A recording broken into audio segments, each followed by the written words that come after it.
How many vendors does it take to meet all your organization's food needs? Just one. EasyCater, the workplace food platform that lets teams order from a huge variety of restaurants, over 100,000 nationwide, all through a single vendor. In addition to all that variety, EasyCater also gives you full visibility of your organization's food spend with invoicing, centralized reporting, and seamless integration with expense management systems, all on one platform. EasyCater, your business tool for food. To learn more, visit easycater.com/podcast. These days, AI can help you adopt better time management, but it can't stop colleagues booking meetings during lunch. But how about being able to easily adopt industrial AI to streamline your business? Siemens Accelerator helps you find the right AI providers and easily understand what they offer, so you can use modular solutions to quickly scale up and grow your business. That's AI for real, from the global market leader in industrial AI, Siemens. Learn more on usa.siemens.com/AI. Every business has an ambition. PayPal Open is the platform designed to help you grow into yours. With business loans so you can expand and access to hundreds of millions of PayPal customers worldwide. And your customers can pay all the ways they want with PayPal, Venmo, Pay Later, and all major cards, so you can focus on scaling up. When it's time to get growing, there's one platform for all business.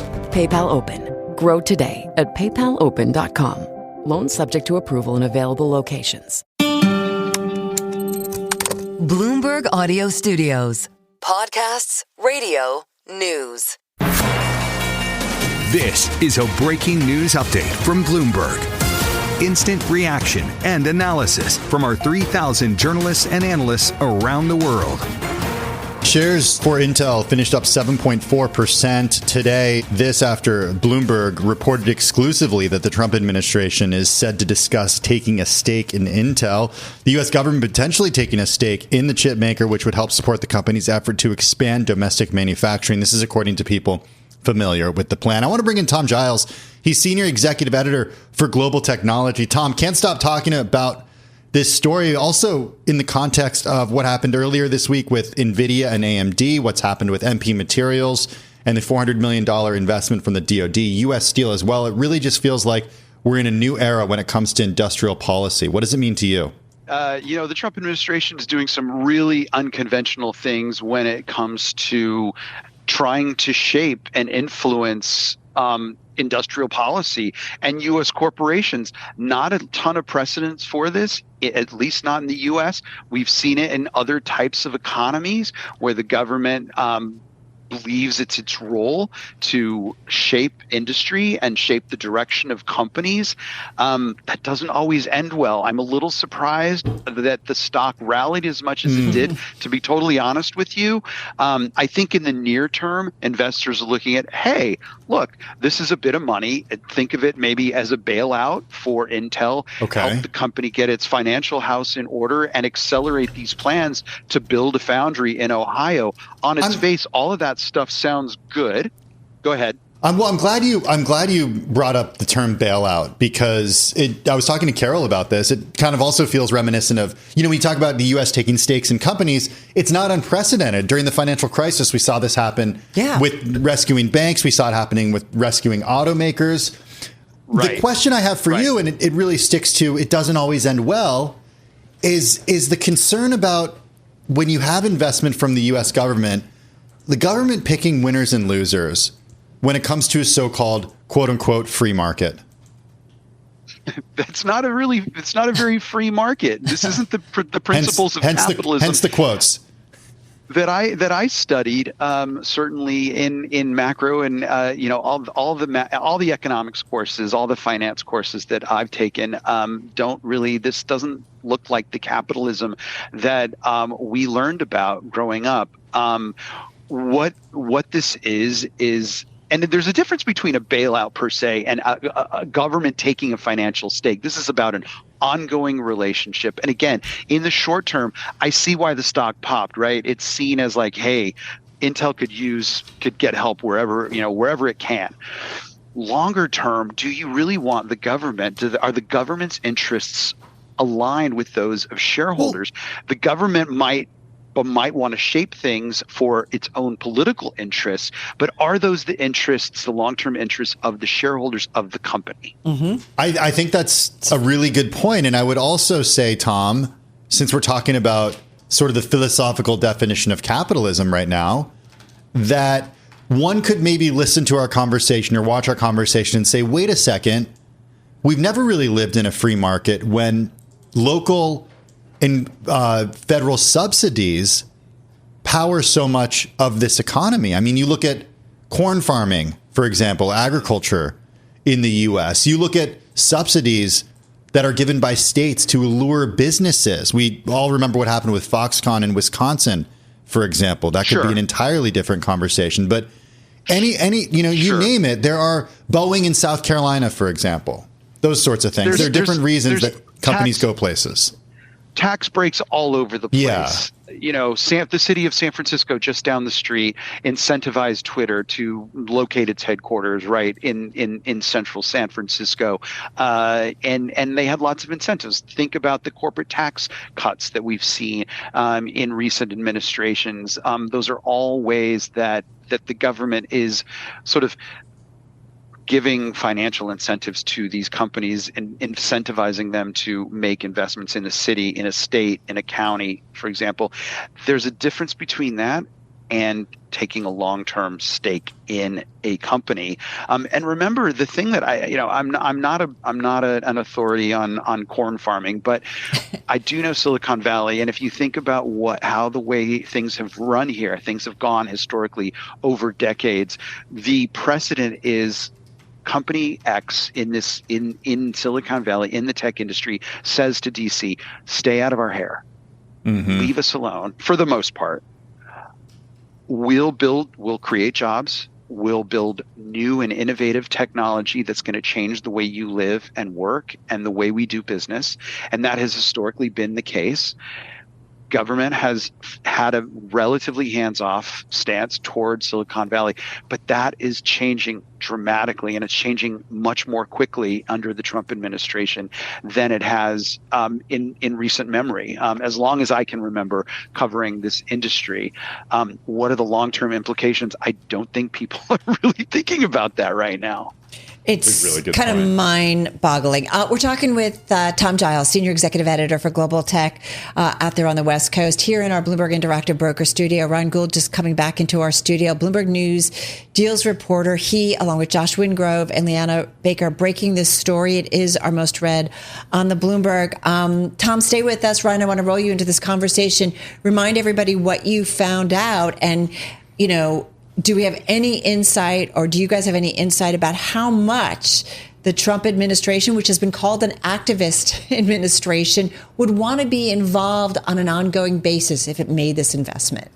Carol, we have very few details as to the numbers. I mean, it's something we're obviously looking to find out at this point, but I think it's just worth recapping that just how novel this type of structure would be or could be. I think I came on here earlier on and said that there are very good parallels to be drawn between MP Materials and the DoD. Mm-hmm. That deal, I think if you just break that down, what did that mean for MP Materials and what could it mean for Intel? I mean, you look at that deal, it's something like, guaranteed purchases, loans, private financing, equity investment. I think these are all types of things that the government perhaps feels. And again, this is what you would think from a sort of outside view looking in, that if you give confidence capital in this sense, which I think is a good way to think about what this would be for Intel shareholders, if you give confidence capital to Intel as the most creditworthy institution in the world coming in and saying, we're behind you, we're here for the long term, that's a massive draw, especially if you're Intel and you're looking to bring in customers like Apple or Qualcomm, which, by the way, has been its mission for a long, long time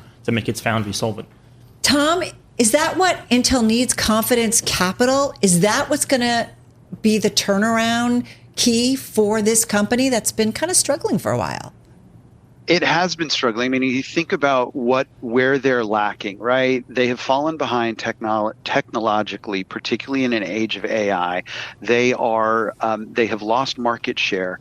Lip Bhutan, the CEO, has come in and he has been cutting jobs and taking some hard steps financially to shore up them from a financial perspective.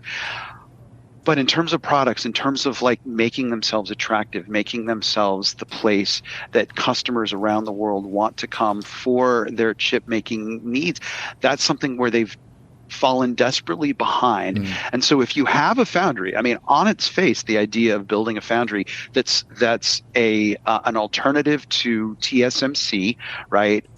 This Taiwan-based mammoth company that is making most of the most advanced chips in the world. Customers want an alternative to that. Ryan mentioned Apple. NVIDIA, they all would like to have alternatives to TSMC. You don't want someone to have a monopoly, right? So there are certain things about this idea of advancing this chip making capabilities for Intel in Ohio. It makes sense, but it's really hard for a company that's struggling financially to get that off the ground. So again, getting back to that near-term equation, it makes sense for them to get a capital infusion. In the near term. Longer term, does it make sense for the federal government to be making decisions and to be influencing the direction of companies? In many instances, the interests of the government and the shareholders may be very much aligned, but there will come a day where the government may want to politicize things in a way that doesn't work to the longer term advantages of shareholders. That's the thing that people need to be asking hard questions about right now. Yeah, exactly. Tom Giles, so appreciative. Senior Executive Editor for Global Technology, with his view and reporting there also on Intel. Intel shares still up about 2.8% here in the aftermarket. I want to keep Ryan Gould in here as part of the team that broke the news that's still moving shares of Intel higher. Once again, more than 7% to the upside. Earlier in the session, up another 2.9% as we speak. Ryan, I want to go to you off of what Tom just said, the difficult questions that need to be asked right now, because you and the team write about the president and his administration are adamant about boosting domestic champions in sectors that it deems critical to combating China on national security grounds. I can imagine there are a lot of companies out there with executives who are raising their hands and saying, wait a second, I'm critical. Where's my money? Exactly. I think, Tim, you raise a good point, because if you're any other company that operates in semiconductor manufacturing or even semiconductor, chip design. Hey, this isn't fair. Yeah, I mean, you would be looking on and thinking, what is the power play here? Yeah. I mean, AMAT's down 23% following its latest quarterly update. Exactly. I'm not saying anything is related, but it's like, hey, maybe I need an assist. Exactly. And, if you think back, let's just retrace those steps a little bit. Some of these challenges and some of these questions are being raised a couple of months ago, quite a few months ago now, before Lip-Bu Tem became the CEO. When Pat left, there was a big search that went underway. They used a headhunter. They spoke to people like Gary Dickerson at AMAT about the job. I mean, they spoke to a ton of people about the job. There is actually only one person who really wanted that job for the challenge that is on the table right now, and that is Lip-Bu Tem. Lip-Bu Tem is currently in that seat. He turned up at the White House earlier this week, cut a fairly, confident figure walking into the White House grounds, and is now, on the face of this, coming out with something that looks like a potentially very favorable deal, at least in the short term. I think to Tom's point earlier on, at least in the short term for what Intel is looking to do, which is right-size its balance sheet, stem some of those losses, and make, sorry to use a Trump term, but make Intel great again. It's kind of wild. Well said. Kind of wild. Before we get caught up in the exuberance, that it's very easy to get caught up in this environment, especially when you've got a stock that pops 7% in the regular trade, another 3% here in the aftermarket. Early stages, do you have you guys talked to a lot of folks, you reported this out, it's a Bloomberg exclusive, it's a most read story, but do you have a feeling of, again, I'm going to go back to kind of where this process may be? I mean, we actually don't. I mean, that's one of the challenges is finding out how baked this is. I think, we're on the case. I'm sure many of our competitors are now on the case. But I think one of the things I'd point out is that the president said on Truth Social this week that these meetings would be happening with Commerce and with Treasury this week. You can probably assume that there are a ton of people down in Washington right now, both on the Intel side and the government side, who are putting minds together to figure out exactly what it will require to get Intel on a stronger footing. I think, if you look at what Intel has said, it declined to comment, I should note, on the deal discussions. But it said in a statement to Bloomberg that it remains deeply committed to supporting Trump's efforts to strengthen U.S. technology and manufacturing leadership. Just quickly, we've not heard anything from the White House? Not yet. Okay, good to know. You rock again. Ryan Gould, deals reporter here at Bloomberg News. Again, Intel shares, Tim, up here in the aftermarket after about a 7% gain in the regular trading session.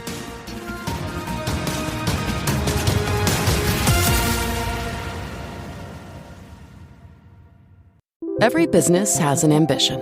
PayPal Open is the platform designed to help you grow into yours. With business loans so you can expand and access to hundreds of millions of PayPal customers worldwide. And your customers can pay all the ways they want with PayPal, Venmo, Pay Later, and all major cards, so you can focus on scaling up. When it's time to get growing, there's one platform for all business. PayPal Open. Grow today at paypalopen.com. Loans subject to approval in available locations. Mint is still $15 a month for premium wireless. And if you haven't made the switch yet, here are 15 reasons why you should. 1, it's $15 a month. 2, seriously, it's $15 a month. 3, no big contracts. 4, I use it. 5, my mom uses it. Are you playing me off? That's what's happening, right? Okay, give it a try at mintmobile.com/switch. Upfront payment of $45 for 3-month plan. $15 per month equivalent required. New customer offer first 3 months only. Then full price plan options available. Taxes and fees extra. See mintmobile.com. Every day has a to-do list. But adding Enjoy Belvita to yours can help you knock out the rest of it. Belvita breakfast biscuits are a tasty and convenient breakfast option when paired with low-fat yogurt and fruit that provides steady energy all morning.